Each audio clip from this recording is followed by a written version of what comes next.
In 2014, Indigenous and Northern Affairs Canada, represented by their lawyer, Gary Penner, came to Sauble Beach to hold a town hall information meeting regarding the Saugeen land claim. During the meeting, he made this statement: "What the Supreme Court of Canada felt, that in the field of Aboriginal law, that it is critically important, it is the understanding and intention of the party at the time the treaty was entered into that is on the basis of the interpretation, not what somebody thinks what it was supposed to mean some 150 years later." So what they're telling judges, trial judges, to do: you've got to look to the treaty and all the events surrounding it, and you have to come to a conclusion and forfeit the understanding of dissension of the parties at the time the treaty was entered into in 1854. I recently wrote a post in my blog called Intent, Problem, Solution, and put my research to the test in relation to what Gary Penner stated. To begin with, we have the initial intent of the treaty instructions, which is what INAC and the Saugeen Band used to support their argument. The treaty intention, at least the way it was written, is relatively clear in establishing a Saugeen Reserve with boundaries that include the shoreline from Lot 26 to midpoint Lot 31. However, in combination with the 1855 draft map, this is where the INAC Saugeen Band argument begins and ends. They totally ignore the original treaty instructions are impossible. They ignore the surrounding facts and have ignored documents and counter-arguments that make their argument irrelevant. They will argue that they have corroboration for their argument, but based on Mr. Penner's statement, their corroboration does not meet the criteria for determining a proper conclusion. What Gary Penner explained not to do when coming to a conclusion is exactly what INAC did. INAC and the Saugeen Band have built their argument based on what they think the Northeast Angle Indian Reserve notation means, what they think the engineering firm's notation means, what they think Mr. Huff's letter means, what they think the field notes regarding the Lot 3031 side road mean. They have been selective with documentation to allow support of their argument. They have ignored all events and documentation surrounding the treaty, and they have ignored the mathematics that make their argument impossible. Very little of what I offer is built on assumption. However, since there is no one left alive from Rankin's time, some things must be assumed. Any assumptions I have made, I have matched logically to the events surrounding the treaty. Mr. Penner's statement gives opportunity to review and summarize succinctly why and how the Saugeen Reserve's boundaries came to be based on the argument I have presented. It is obvious from the events following the treaty signing that there was a problem in honoring the promise of a 9.5-mile shoreline boundary. Rankin identified the impossibility through his illustration of the Saugeen boundary on the Grey Bruce map in January 1855. His illustration also conveys what he thought should be the solution. Considering the eastern boundary cut off any possibility of the Saugeen Band gaining any land north of Lot 2526, he relocated the northeast corner from midpoint Lot 31 to Lot 2526, where the block of land naturally intersects to enclose a block of land. The map also shows he intended to keep the western boundary in the same location as instructed in the treaty. The 1855 Saugeen Band, however, identified the problem as being a miscommunication in the treaty instructions. Their understanding at the time of the treaty signing was that the western boundary was to start at Copway Road, not from a due north line from a ravine that ends at Lake Huron.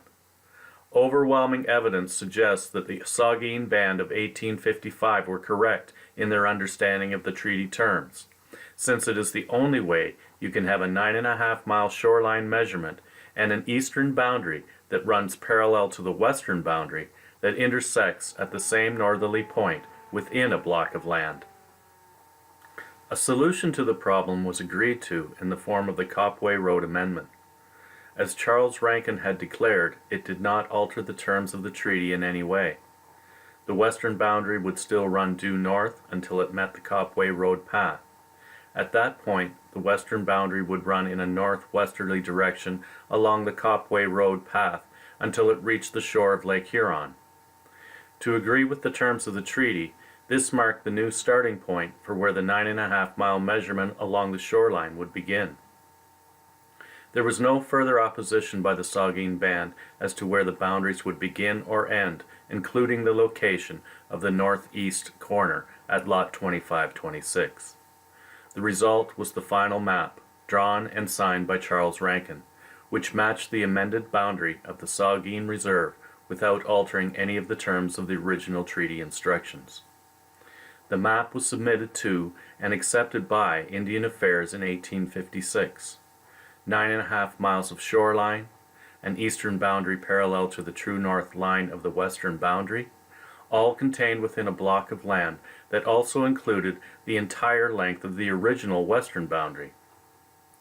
The original written intent of the treaty was not possible, and therefore was disputed by the 1855 Saugeen Band. A solution was offered and accepted, and that is the surrounding events that led to the boundaries of the Saugeen Reserve that we know today. There is nothing more telling to determine the final intent for the Saugeen Reserve boundaries than the fact that the amended treaty instructions match Charles Rankin's final map in every way. The events that occurred that support the reasons for the boundaries of the Saugeen Reserve to appear on the final map the way they do are logical, sequential, and conclusive. The northeast angle Indian Reserve notation is irrelevant. The fact that the measurement from the northwest position of the original western boundary to the northeast angle notation equals 9.5 miles is irrelevant. The argument that the amendment was in addition to the 9.5 miles of the shoreline is irrelevant. No one will ever be able to change the fact that the Copway Road Amendment, in combination with the original terms of the treaty, matched the final map submitted by Charles Rankin in every detail. Therefore, the requirement laid out by Gary Penner has been met in support of the argument I have presented in this video and on my blog. To buy into the argument presented by INAC and the Saugeen Band, you would have to ignore these facts. 1. Neither the original western boundary nor an official representation of the amended western boundary are shown on the 1855 draft map. 2. The notation found at midpoint Lot 31 is inconsistent with how Rankin marked what we know is a notation identifying an Indian Reserve boundary located at Chief's Point. The Lot 31 map notation is also inconsistent with what was reported to appear on the physical post found at midpoint Lot 31. 3. For the northeast corner of the eastern boundary to be located at midpoint Lot 31, the reserve would have to include a small portion of Lake Huron at the shore from Lot 26 to midpoint Lot 31.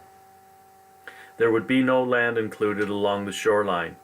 This goes against the terms of the treaty with the statement, all that block of land. 4. For there to be land from Lot 26 to midpoint Lot 31, the eastern boundary would have to deviate off the true north line. This would violate the terms of the treaty that the eastern boundary runs parallel to the western boundary. 5. Charles Rankin marked the northeast corner of the Saugeen Reserve at Lot 2526 on the Grey Bruce map by scale in January 1855. Since the western boundary is located on the map as instructed by the original treaty instructions, we know that Rankin intended to make the shoreline boundary a distance of 8.1 miles. This coming 5 months before the Saugeen Band's uprising to dispute the placement of the western boundary. The Saugeen Band did not dispute the location of the northeast corner at Lot 2526 in 1855. 6. Rankin marked the northeast corner of the reserve at Lot 2526 on every map he produced, including the 1855 draft map. 7. Locating the northeast corner at midpoint Lot 31 would give the Saugeen Band a shoreline boundary of 11 miles, not 9.5, another violation of the treaty terms. 8. The only possible way to have a block of land that intersects and terminates at the exact same northeast position that includes an eastern boundary that runs parallel to the western boundary as well as a 9.5-mile shoreline boundary, is to have the 9.5-mile measurement begin at Copway Road. The exact northeast intersecting position is indisputably Lot 2526. 9.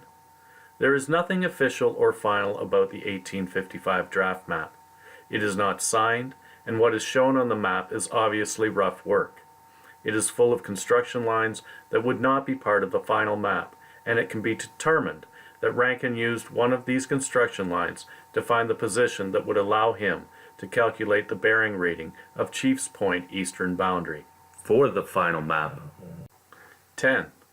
According to the field notes in the 1855 draft map, the positioning of the side roads end at the eastern boundary of the Saugeen Reserve, south of Lot 2526. The side roads at Lot 2526 and at Lot 3031 are not recorded in the field notes as ending at the eastern boundary of the Saugeen Reserve. They end at Lake Huron. Finally, to buy into the Saugeen Band's argument, you have to ignore that the final map of 1856, submitted by Charles Rankin to Indian Affairs, match all terms of Treaty 72 in its amended form. The 1855 draft map doesn't even match the terms of the treaty in its original form, never mind the amended form. Based on this fact alone, is there anything more that needs to be said? Many today observe that the eastern boundary lies well to the east of the shore of Lake Huron, and assume that it was possible for a width of land to exist from Lot 26 to midpoint Lot 31 in 1855. What they don't realize is that where the shore is today is not where the shore was in 1855. The shore was approximately where Lakeshore Boulevard is now, and that is why the eastern boundary line runs through the water of Lake Huron on the 1855 draft map. That is the dilemma Charles Rankin faced in honoring the 9.5-mile measurement. However, even if the 1855 shoreline was where it is today, and a shoreline boundary could have existed from Lot 26 to Lot 31, the 1855 Saugeen Band would still have disputed the western boundary location. They wanted Copway Road to the south of the original western boundary as part of their reserve, and that is what they believed they had negotiated in Treaty 72. As a result, the northeast corner of the reserve would still have been repositioned from midpoint Lot 31 to Lot 2526 to keep the shoreline boundary at about 9.5 miles. That is why the Northeast Angle Indian Reserve notation is irrelevant. The only thing that is relevant is where the 9.5-mile measurement terminates from the actual western boundary at Copway Road. That termination point is Lot 2526. The Copway Road Amendment was not a goodwill gesture of more land for the Saugeen Band. It was to honor the terms of the treaty. The minimal amount of shoreline to the south that was gained because of the amendment was inconsequential and did not affect the terms of the treaty of about 9.5 miles. The actual gain of shoreline to the Saugeen boundary was so minimal that it wasn't even recorded in the amendment. Thank you for watching this production. This video is a brief overview of the Saugeen Native Land Claim with the purpose of telling the story of the events surrounding the treaty and the survey of the Saugeen Reserve. It is meant as a comparison of the research I have completed against the research of Indigenous and Northern Affairs Canada. A comparison to determine which research stands up to the criteria Gary Penner stated as to how a judge is to determine the intent of a treaty based on the surrounding events and the treaty itself. For a more comprehensive detail of the land claim evidence contained in this video, please choose the full version of this information from my YouTube channel. Thank you.